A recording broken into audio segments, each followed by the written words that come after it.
Oui, Jackie. Ouais, ce que je voulais dire, c'est qu'il a été critiqué à Angers parce qu'il a sorti un attaquant pour mettre Jérémy Grimm en défense pour essayer de ne pas prendre de but et on a pris un but. Okay.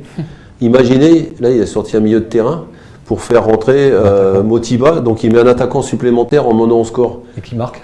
Et qui marque. Ouais. Mais s'ils font 2-2, on va lui dire mais pourquoi tu as fait rentrer un attaquant, il fallait mettre un défenseur, un milieu de terrain défensif pour solidifier derrière.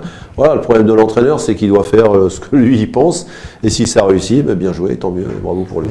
Vous étiez, on te donne la parole après, vous étiez joueur, vous étiez entraîneur, c'est quoi le plus dur? Qu'est-ce le plus dur à vivre?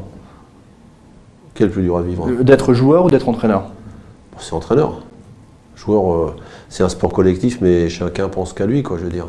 Alors qu'entraîneur, le match n'est pas fini, tu es déjà reparti pour le suivant. Et voilà, donc c'est.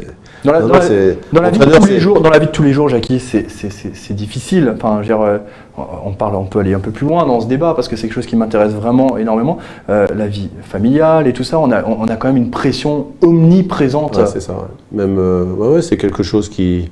On vit, quand on est entraîneur, on vit presque qu'avec ça, au détriment de beaucoup d'autres choses, de la vie familiale, et puis voilà, il y a aller voir les adversaires, il y a la vidéo maintenant, il y a la préparation, aller voir jouer l'équipe réserve. Je veux dire, je vais pas dire 24 heures sur 24, ceci dit, c'est un métier qui est quand même passionnant, et c'est une chance, c'est même pas un métier d'ailleurs qu'on fait, on vit une passion, on s'en aperçoit après. Et on devrait l'apprécier un peu plus quand on est dedans. Mais c'est vrai qu'on est toujours, quand on prend, je vois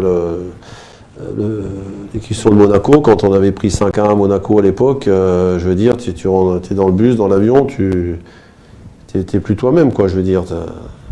Donc c'est...